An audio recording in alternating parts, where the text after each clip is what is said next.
वंदे मातरम। नमस्कार, जय श्री राम।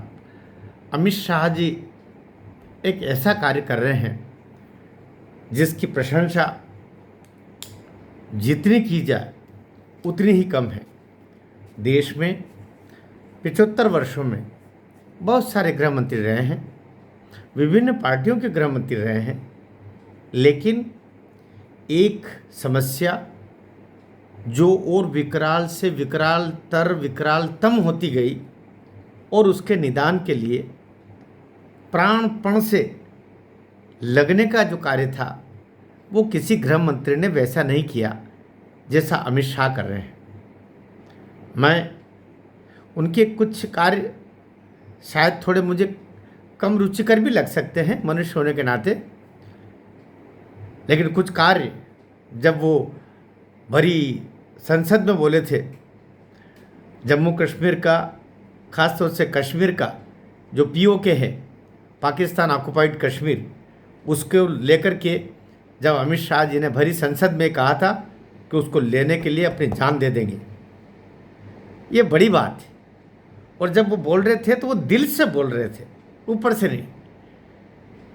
और अभी 21 मार्च 2025 को फिर उसी संसद में उन्होंने उसी दमदारी से बोला कि 31 मार्च 2026 तक हम इस देश से नक्सलवाद समाप्त कर देंगे।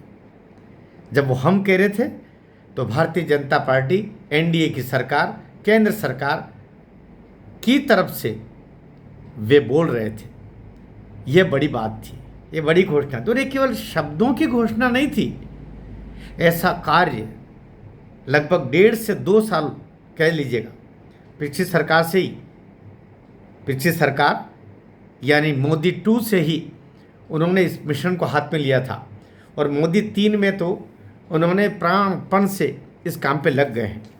इस समय जैसा कि आप जानते हैं, देश बाहर से अगर पाकिस्तान, बांग्लादेश, चीन वगैरह वगैरह जो बाहर के जो विदेशी शत्रु है उनसे लड़ता रहा है, तो देश के अंदर ये जो नक्सली है, ये जो देश का कानून नहीं मानते हैं, जो देश की सरकार को सरकार नहीं मानते हैं, बल्कि समानांतर रूप से अपनी सरकार चला करके वहाँ समानांतर रूप से अपना कबीलाई कानून चलाते हैं, उनके बीच में द्वंद्व है।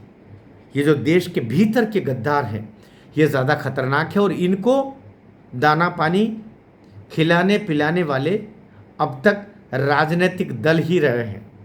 ये किससे छुपी नहीं है कि वे दल कौन से हैं।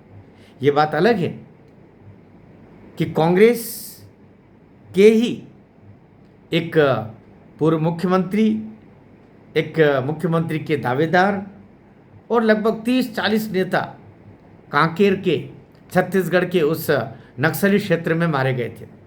पूरा देश हिल गया था उस नक्सली घटना से। बुरा हुआ, जो हुआ बुरा हुआ। कांग्रेस का होता, किसी भी दल का होता, बुरा हुआ। अजीत जोगी उसमें बच गए थे, अच्छा हुआ बच गए थे। लेकिन कांग्रेस ने उस मन प्राण से कभी भी नक्सलवाद को समाप्त करने का बीड़ा नहीं उठाया, बल्कि ये आरोप लगते रहे कि कांग्रेस के कई बड़े नेताओं के तक संपर्क संबंध नक्सलियों से रहे हैं, और नक्सली जहाँ जहाँ कमज़ोर पड़ते हैं उनको साधन शक्ति उपलब्ध करवाने के लिए कांग्रेस के लोगों का हाथ रहा है, रहता है, ऐसा भी कहा जाता रहा है। और सच भी कई बार सामने आए हैं। उसमें कई पत्रकारों के नाम भी आए, मीडिया के कई लोग भी आए कि मीडिया के लोग जाके नक्सली नेताओं से जाके मिल आते हैं, तो वहाँ तक पुलिस क्यों नहीं पहुँच रही? क्योंकि पुलिस को वहाँ तक पहुँचाने के लिए जो राजनीतिक साहस, राजनीतिक शक्ति और साथ है राजनीतिक सामर्थ्य की आवश्यकता पड़ती है, राजनीतिक सहमति की आवश्यकता पड़ती है, वो नहीं थी कांग्रेस के पास में। परिणाम कि वे बेखौफ पड़ते रहे। दिग्विजय सिंह जी जैसे नेता तो खुलेआम उनकी तरफदारी करते रहे नक्सलियों की। ये आप हम सब लोगों ने देखा, उनके वक्तव्य सुने, उनको बोलते हुए सुना। लेकिन अभी जिस तरीके से अमित शाह जी ने भाई दमदारी से नक्सलियों के सफाई के लिए काम किया है। मैं कुछ जानकारियाँ आप तक रख रहा हूँ।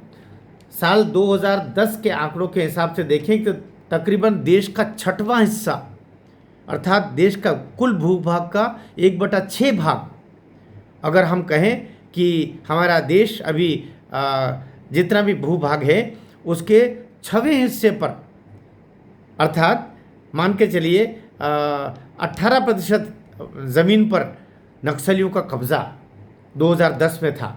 इसमें झारखंड, बिहार, छत्तीसगढ़, आंध्र प्रदेश, महाराष्ट्र, उड़ीसा, पश्चिम बंगाल, उत्तर प्रदेश, मध्य प्रदेश, ये सारे प्रमुख प्रांत रहे। छोटे छोटे तो थे ही, कहीं कैसे, लेकिन यहाँ पर नक्सलियों का न केवल बोलबाला बल्कि बड़े क्षेत्रों में उनकी पकड़ थी। रात के समय, दिन के समय जाने में लोग डरा करते थे। हमारी तो एक यात्रा भी निकली थी, श्री राम वन पथ गमन यात्रा। तो जब हम कांकेर के क्षेत्र में 2022 में जाने के लिए आगे बढ़े थे तो हमको रोक दिया गया था कि हम पुलिस सुरक्षा आपको उपलब्ध नहीं करा सकते। फिर बाबा सत्यनारायण मौर्य, मैं और हमारे जगदीश मित्तल जी जो इसके पूरा सर प्रमुख थे, उनने हमको सबको हिम्मत बंधाई और हमने फिर बीड़ा उठा लिया कि मर जाएंगे तो मर जाएंगे नक्सलियों के हाथ, लेकिन हम यात्रा, हमारा रथ, राम रथ वहाँ जाके रहेगा। और कुशलतापूर्वक गए। उन लोगों ने हमको नहीं छेड़ा, वे धर्म के मामले में आड़े आते भी नहीं, वो बात अलग हो गई अभी की बात। लेकिन है तो बुरे। हजारों हजार पुलिस हमारी सुरक्षा में तब लगी थी, 2022 की बात कह रहा हूँ। तो वे कानून अपने हाथ में लेकर के कानून अपने हाथ से चलाते हैं, इसलिए वे अक्षम्य हैं, उनको क्षमा नहीं की जा सकता। तो अभी जो बीड़ा उठाया है अमित शाह जी ने, और जिसके तहत अभी 3 महीने में ही 118 नक्सली मारे गए हैं और कुल 2024 से अब तक 358 नक्सली ढेर किए जा चुके हैं। कई सारों ने आत्मसमर्पण कर दिया है और कई आत्मसमर्पण करने के लिए आगे बढ़ रहे हैं। अगर यही स्थितियाँ रही और अब वहाँ पर नए ATMs, नए बैंक, नए पोस्ट ऑफिस, नई रेल लाइनें, नए यातायात के साधन, वहाँ सोलर पैनल्स, वहाँ पर विकास के विभिन्न आयाम अब प्रस्तुत कर रहे हैं, लोगों में विश्वास हो गया। क्योंकि नक्सली भी एक शोषण चक्र चलाते थे, वे वहाँ के राजा बन करके और वहाँ के जो गरीब लोगों का उनका शोषण करते थे।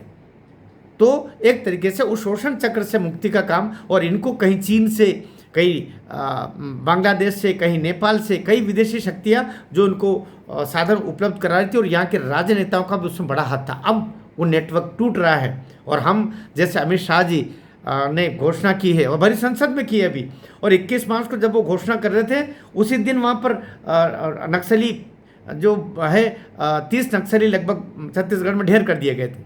तो ये अब कहते हैं ना कि दिल से काम कर रहे हैं। और अगर अमित शाह जी 31 मार्च 2026 तक जैसा उन्होंने घोषणा की है, तब तक अगर नक्सलवाद भारत से समाप्त कर दिया तो अमित शाह जी आपको लोग पूजेंगे, इतिहास में याद करेंगे इस नक्सलवाद के कोड़ को समाप्त करने के लिए और वापस प्रकाश में, विकास में, उन्नति की, राष्ट्र की मुख्य धारा में हमारे आदिवासी भाई बहनों को वापस लाने के लिए आपका यशगान होगा। ईश्वर करे आपको सफलता प्राप्त हो, हमको सफलता प्राप्त हो, सरकार को सफलता प्राप्त हो, इस राष्ट्र को सफलता प्राप्त हो। अगर ऐसा हो जाएगा और निश्चित रूप से होगा तो वह दिन कीर्तिकारी दिवस के रूप में, एक रश्मि रथी के रूप में आपको याद किया जाएगा। भारत माता की जय।